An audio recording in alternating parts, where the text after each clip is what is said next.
This story begins when a schoolgirl named Lucelles and another girl named Yuno are walking together to art class. They are friends who help each other in teaching force arts. They live in Nagin Labyrinth City, a town of scholars and explorers built from the center of the great labyrinth of Kayazuna, a self-proclaimed demon king, despite people trying to make it die. At school, Yuno and Lucelles both talk about having a bright future and the path of glory being open to everyone. There is no need for fear because the true demon king is dead. However, at the same time, the town building collapses, and golems attack Lucelles, leading to her demise. Yuno saves herself and manages to defeat one golem but feels regret for not being able to save Lucelles. She contemplates wanting to die by the golem, but a visitor intervenes, making all golems perish with his chipped practice sword. Yuno follows him and advises moving out of the doomed town. She also mentions he cannot kill the great labyrinth, which turns out to be one huge golem. Instead of replying, he saves her from another golem. Yuno gives him some travel rations in exchange for saving her.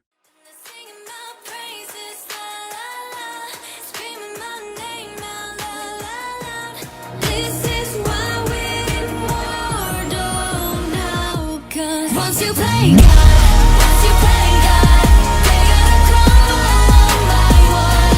Yeah, we be right into the sun, like it's the day my kingdom come.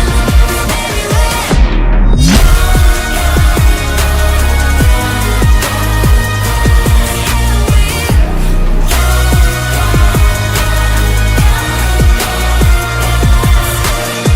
He introduces himself as the last Yagyu on Earth, a visitor from a distant world. Yuno asks him how he can do it, as she thought visitors from distant worlds operate solely on the laws of physics and speak using words of sound. She explains they use word arts to communicate with air or objects, enabling them to perform actions like moving or burning. He cannot take it seriously and tells her he fights the unbeatable monster with a sword and takes it as for fun. Moving swiftly, he kills all the golems in his path. A dark wind blows, and Yagyu fights the monster. The monster uses thermal art, scorching the city with a light that burns. However, Yagyu makes the monster's head drop to the floor, hits its left arm with his sword, takes its weapon, and defeats the monster. Rich boy, to give you all the power like, oh Lord, give me just an hour, say let's go. I'll explode like a mountain, get away, rubbing on me, got my love, yes, grab the ribbon, fuck your feelings, the way she suck my soul, I need some spiritual healing. Grab the ribbon, fuck your feelings, the way she suck my soul, I need some spiritual healing. Grab the ribbon, fuck your feelings, the way she suck my soul, I need some spiritual healing. Rich boy, to give you all the power like, oh Lord, give me just an hour, say let's go. I'll explode like a mountain. He tells Yuno he enjoys it more than cutting up an M1 tank, mentioning that he destroyed the life seal in the monster's left arm. Yuno, feeling weak, hates the powerful people, and decides to support herself with something. They decide to go to the largest country, Oriatia, as the Council of Oriatia is gathering heroes from around the world for a significant task. Yuno thinks about a visitor who liberated the Great Ice Fortress 9 years ago, Kazuki or Luknoka, and nobody has ever seen it. In this world, countless threats and truths remain. Yuno decides to learn more about the distant world and introduces herself to the visitor. A general named Taran the Guarded has broken away from Oriatia, the only Minion kingdom. Taran has declared independence for the regional city along the canal that she possessed and is calling it the new Principality of Lithia. Lana the Moon Tempest was scheduled to return to Lithia after being dispatched as the spy by Taran. Lana, named Minia, is attacked by swarms that move in groups of minions. A visitor asks Lana about the only true king in Oriatia, stating that all others are just self-proclaimed demon kings. They are firstly attacked by wyverns and then outlaws. Lana also mentions that the outlaws tried to blow them up but were attacked by wyverns, resulting in the death of all outlaws. They talk about Regna G, the leader of the wyverns, and how the city is well protected by them. Oriatia is the city ruled by the last Minion queen, and the politics of the city are steered by 29 officials. Two officers at dinner talk about trade, the attack by outlaws, and prefer to keep Old Man Hargan to handle the situation. However, he is currently at Tyleet Ravine to subdue a dragon. The other officer mentions that instead of assassination, they make people die in huge accidents. At Tyleet Ravine, Hargan encounters the dragon, which comes from fire. The dragon warns him that he will torture and then kill him unless he reveals if anyone else is with him and if there is another from hunting party. Dragon mentions that the Minion companion is boring to him and is just like a snack. Hargan told the dragon he is the last one of the hunting parties. No other soldiers from Oriatia are coming. The dragon decides to smolder him alone in his flame. Hargan tries to fight with him by knock and arrow but fails badly. At the same time, a star runner named Holus appears, born with 3 upper limbs, wanting to prove that they are more than just a wyvern. Star Runner desires to obtain a town treasure, conquer a land and labyrinths,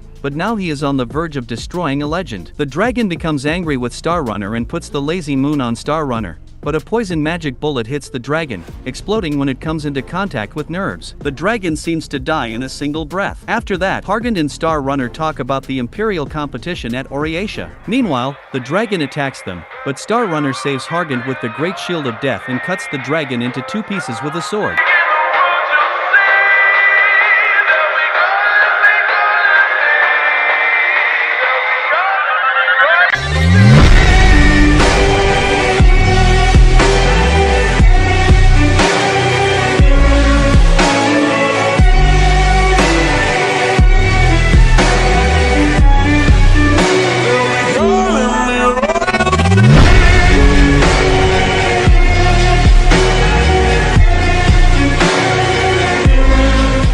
Hargant talks with Star Runner about gathering the strongest people from around the world. Hargant refuses to use his strength to seize glory, expressing that his desire is truly radiant. Star Runner moves to the Great Labyrinth of Nagin to get something he wants there. Master Terran is stopped by a little boy who wants to thank him because, due to him, his father got many customers. Terran mentions creating a plan to ensure the citizens of Lathia is his duty, and he advises the boy to thank his father, who opens the shop every day. The little kid gives him a handicraft, which he accepts to keep his hairbands, and then Terran thought about preparing for war with Oriatia. In the office, he meets Dakai, who returns with the cold star that Terran wanted. The cold star is a magical item documented in records before the era of the true Demon King. Terran also asks about other magic items, but Dakai replies that they are not of great value. Terran assigns a new job to Dakai, mentioning that merchant caravans going in and out of Lathia have come under attack for about 2 months, probably by outlaws sent from Oriatia. The enemy is using the outlaws to observe the measures they take, and there is someone leaking information. Terran instructs Dakai to capture the person leaking information and allows him to use his sword. At night, Dakai encounters some merchants who come from somewhere to Lathia, pretending they have been attacked. These merchants try to find holes in the aerial defense system. Dakai is attacked, encountering 4 shooters, 3 of whom are hiding. He thwarts the merchants' attack and cleverly deals with the shooters, showing no mercy, as he is a bandit.